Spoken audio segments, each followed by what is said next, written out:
రాజేష్ ముఖ్యంగా మన voice వినిపించాలని YSR Congress party చెప్పడం జరిగింది. అంటే జగన్మోహన్ రెడ్డి చెప్పడం జరిగింది. మరి ఈ రోజు అసెంబ్లీ సమావేశాలు స్టార్ట్ అవుతున్నాయి. ఆయన అటెండ్ అయ్యే అవకాశాలు ఉన్నాయా, లేదంటే ఆల్రెడీ పులివెందుల టూర్ ఫిక్స్ అయింది కాబట్టి అటు వెళ్ళే అవకాశాలు ఉన్నాయా? మరోవైపు విజిటర్ పాసెస్ని కూడా అలో చేయట్లేదు అసెంబ్లీ సమావేశాల దగ్గరికి.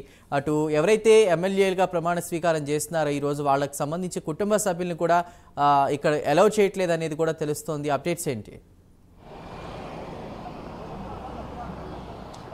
ఖచ్చితంగా అయితే జగన్మోహన్ రెడ్డి నిన్న కీలక మీటింగ్ కూడా చేయడం జరిగింది. పార్టీ నాయకులకు సంబంధించి రాబోయే రోజులు ఎలా ఉండాలి, ఎలాంటి కార్యక్రమాలు చేపట్టాలని కూడా దిశానిర్దేశం చేస్తారు. ఎన్నికల ఫలితాలకు సంబంధించి కూడా పూర్తిగా ఒక పోస్ట్ మార్టం అయితే నిర్వహించారు. అయితే అసెంబ్లీకి వైఎస్ఆర్సీపీ ఎమ్మెల్యేలు కూడా వచ్చే అవకాశం ఉన్నట్టుగా తెలుస్తుంది. ఎందుకంటే ప్రమాణ స్వీకారం అనంతరం కూడా కొన్ని అసెంబ్లీ జరిగే పరిస్థితులను బట్టి వాళ్ళు ఒక నిర్ణయం తీసుకునే అవకాశం ఉన్నట్టుగా తెలుస్తుంది. అయితే నిన్న మాజీ సీఎం జగన్మోహన్ రెడ్డి మాటలను కూడా మనం చూసుకున్నట్టయితే ప్రస్తుతానికైతే అసెంబ్లీకి వచ్చే ఆలోచనలోనే ఉన్నారు. అయితే అసెంబ్లీలో సంఖ్యాబలం చాలా తక్కువ ఉన్న నేపథ్యంలో తమకు మాట్లాడే టైం కూడా ఇచ్చే అవకాశం లేదు అంటూ కూడా జగన్మోహన్ రెడ్డి చెప్పడం జరిగింది. పూర్తిగా ప్రజాక్షేత్రంలో ఉండే విధంగా కూడా కార్యాచరణ ఉండాలని కూడా చెప్తూ వస్తున్నారు. అయితే కొంత అసెంబ్లీలో జరిగే పరిణామాలను బట్టి అసెంబ్లీ నుంచి ఏదైతే 2014 అసెంబ్లీని ఎలా అయితే బాయ్కట్ చేశారో అలా బాయ్కట్ చేసే ఉద్దేశం అయితే ఇప్పుడు కాకపోయినా సరే ఫ్యూచర్లో ఉండే అవకాశం ఉన్నట్టుగా తెలుస్తుంది. వైసీపీ అయితే ప్రస్తుతానికి అసెంబ్లీకి వచ్చే అవకాశాలు ఎక్కువగా కనిపిస్తున్నట్టుగా కూడా మనకు సమాచారం అందుతుంది. ఇక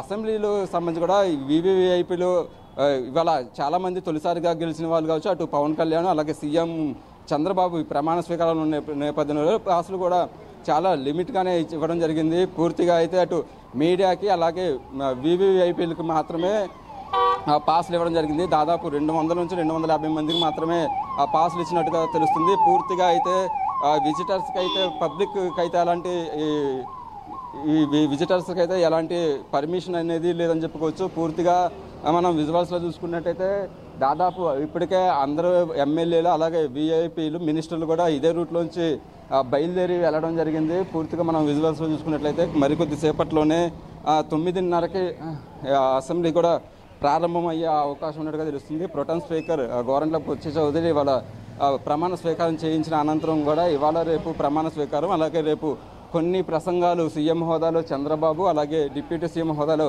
పవన్ కళ్యాణ్ అసెంబ్లీలో మాట్లాడే అవకాశం ఉన్నట్టుగా తెలుస్తుంది. కొన్ని బిల్లులు ల్యాండ్ టైటిల్ యాక్ట్ లాంటి బిల్లును కొన్ని రద్దు చేస్తూ కూడా నిర్ణయం తీసుకునే నేపథ్యంలో వాటిని రేపు అసెంబ్లీలో ప్రవేశపెట్టే అవకాశం ఉంది. అయితే పూర్తిగా అయితే వైసీపీకి సంబంధించి ఇంకొక విషయం మనం గమనించినట్లయితే అసెంబ్లీలో సంఖ్యాబలం తక్కువ ఉన్నప్పటికీ కూడా మండలీల మీద కూడా వైసీపీ కొంత ఎక్కువ కాన్సన్ట్రేషన్ చేసిందని చెప్పుకోవచ్చు. ఎందుకంటే మండలిలో ఎమ్మెల్సీలకు వైసీపీ బలం ఉన్న నేపథ్యంలో అసెంబ్లీలో పాస్ అయిన బిల్లుని ఏదైతే గతంలో రివర్స్లో టీడీపీ బలం ఎలాగుందో ఇప్పుడు వైసీపీకి మండలిలో బలం ఉన్న నేపథ్యంలో ఆ మండలిలో గట్టిగా పోరాటం చేయాలి అని కూడా ఇప్పటికే జగన్మోహన్ రెడ్డి ఎమ్మెల్సీలకు జరిగిన మీటింగ్లో కూడా వాళ్ళకి చెప్పడం జరిగింది. పూర్తిగా ఎన్నికల ఫలితాల అనంతరం కూడా కార్యకర్తలకు దిశానిర్దేశం చేశారు.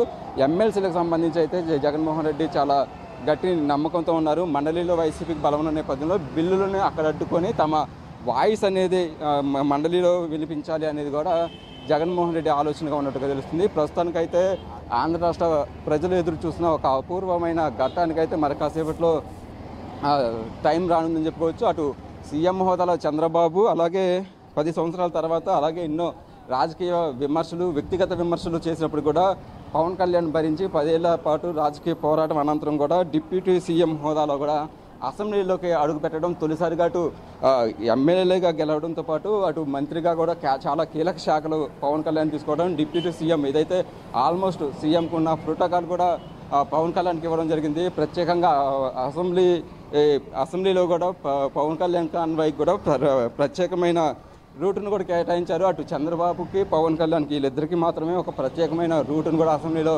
ఇవ్వడం జరిగింది. జగన్ కూడా సాధారణ ఎమ్మెల్యేలాగే రావడం జరుగుతుంది. అయితే ఆంధ్ర రాష్ట్ర ప్రజలు ఎదురు చూస్తున్నట్టుగా కూడా అటు చంద్రబాబు అలాగే పవన్ కళ్యాణ్ అలాగే జగన్మోహన్ రెడ్డి వీళ్ళ ముగ్గురిని అనేది కూడా మరి కాసేపట్లో అసెంబ్లీలో మనం చూడబోతున్నాము. అటు చంద్రబాబు ఎదురుగా పవన్ కళ్యాణ్ జగన్మోహన్ రెడ్డి ఎదురుగా చంద్రబాబు పవన్ కళ్యాణ్ ఇలా ముగ్గురు కూడా ఒకరి ముందు ఒకరు ప్రమాణ స్వీకారం చేసుకోవడం అనేది ఈ వ్యూ కోసం అనేది ఆంధ్ర రాష్ట్ర ప్రజలు తెలుగు ప్రజలు కూడా ఎంతో వెయిట్ చేస్తున్న పరిస్థితులు అయితే ఉన్నాయి. ఆ వ్యూ అనేది మరి కాసేపట్లోనే చూడబోతున్నామని చెప్పుకోవచ్చు. పూర్తిగా అసెంబ్లీ సమావేశాలకు సంబంధించి 2 రోజుల పాటు జరిగే ఈ సమావేశాలకి అన్ని ఏర్పాట్లు పూర్తి చేయడం జరిగింది. రేపు స్పీకర్ ఎన్నిక ఉంటుంది. ఇవాళ ప్రొటెం స్పీకర్ హోదాలో గోరంట్ల బుచ్చయ్య చౌదరి ప్రమాణ స్వీకారం చేయించిన అనంతరం కూడా రేపు స్పీకర్కి అలాగే డిప్యూటీ స్పీకర్కి సంబంధించి కూడా నోటిఫికేషన్ ఇవాళ రిలీజ్ అవుతుంది. అయితే మరి కాసేపట్లోనే చంద్రబాబు, పవన్ కళ్యాణ్ కూడా అసెంబ్లీలో ప్రమాణ స్వీకారం చేస్తారు. ఇప్పటికే ఇద్దరు నేతలు కూడా తమ ఏరియా నుంచి కూడా